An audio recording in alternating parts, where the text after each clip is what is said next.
এইরকম শুনতে পাই যে একজন ব্যক্তি ঠিকাদার সে নাকি 19টা 20টা হসপিটালকে তার আন্ডারে রেখে দিয়েছে।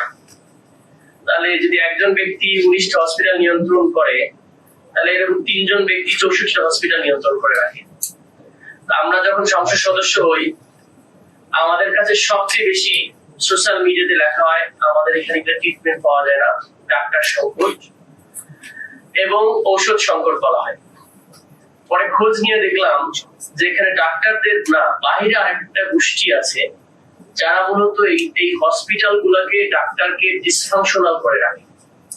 ওনাদের মতো করে যদি না চলা হয়, ওনারাই তত্ত্বাবধায়ক নিয়োগ দেয়, ওনারাই ডাক্তারদেরকে ট্রান্সফার করে, হ্যারাসমেন্টের শিকার করে, জাস্ট তাদের বিজনেস পারপাস। বাংলাদেশের মানুষের স্বাস্থ্য তাদের কোনো ইস্যু না, বিজনেসটা একটা ইস্যু। এই কারণে আমাদের হেলথের কোন ধরনের সিস্টেম চেঞ্জ হয় নাই।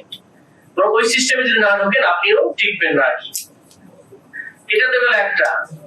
সবচেয়ে বড় ক্ষতিগ্রস্ত করছে যে ব্যবসায়ীগুলো, আমরা এস আলমের নাম শুনি, সামিট গ্রুপের নাম শুনি, যারা 3 নম্বর 4 নম্বর আছে বাংলাদেশ থেকে টাকা নিয়ে যায়। তারা আবার ব্যাক করেছে বাংলাদেশে বিভিন্ন নামে, বিভিন্ন ব্র্যান্ডে। আমরা রিসেন্টলি নিউজ পেয়েছি সরকার, আপনারা জানেন যে আমাদের গ্যাস গুলার রিগ্যাসিফিকেশন বলে, যেটাকে স্টোরেজ করে আর কি, বাইরে থেকে এলএনজি নিয়ে আসার পরে। এটার জন্য ওই সময় সামিট গ্রুপের আন্ডারে ছিল বাংলাদেশের এগুলা।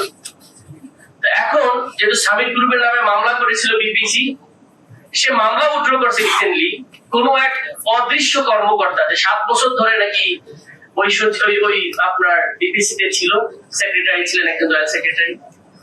সেখানে সেই সামিট গ্রুপ যারা আমাদের কোটি কোটি টাকা মেরে দিয়েছে, তারা যাদের এই ইলেকট্রিসিটি বিষয়গুলোকে দেখভাল করতে, যে চাইনিজ কোম্পানি সামিট গ্রুপ, সেই চাইনিজ কোম্পানিকে সামনে রেখে আবার বাংলাদেশের এই স্টোরেজ কোম্পানি মালিক হওয়ার চেষ্টা করতেছে।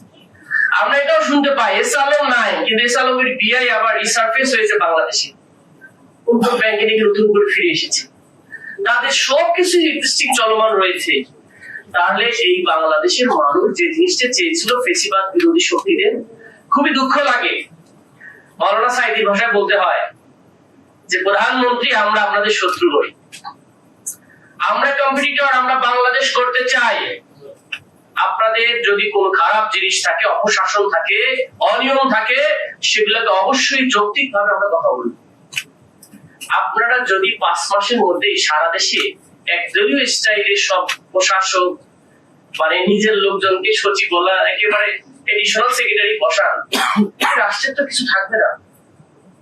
মানুষকে সুযোগ দেন তার নির্বাচিত ব্যক্তিকে নির্বাচন করার। এইভাবে যদি সব সেক্টরে, একদিকে আওয়ামী লীগকে পুনর্বাসন, আওয়ামী লীগের প্রতিষ্ঠানগুলোকে আবার রিসার্ফেসিং করানো, নতুন করে নিয়ে আসা, আরেকদিকে প্রতিষ্ঠানগুলোকে জুলাইয়ের যে অভ্যুত্থানের চেতনা ছিল, দলীয়করণ হবে না প্রতিষ্ঠান, রিবিল্ডিং হবে প্রতিষ্ঠান, ফিরে আসবে। আর এক একটা করে মানে সরকারি প্রতিষ্ঠান মনে আছে এক একটা করে দলীয় ব্রাঞ্চ, যে যেখানে পায় সেখানে তার একটা অফিস নেয়, সে অফিসে এখন সব দলীয় নেতা কর্মী আসে। রাষ্ট্রের কোন প্রতিষ্ঠান কোন দলীয় শাখা নয়, এগুলো স্টপ করতে হবে। এইভাবে যদি চলতে থাকে তাহলে বাংলাদেশ আর বাংলাদেশ থাকবে না। আবার নতুন করে আরেকটা, হয়তো ওই আমরা যেটা বলি যে সংস্কার না হলে ফেসিবাদী কাঠামো, কনস্টিটিউশন থেকে শুরু করে পুরা একদম এই টু জেড যে গাথা আছে সেটা নষ্ট হবে না।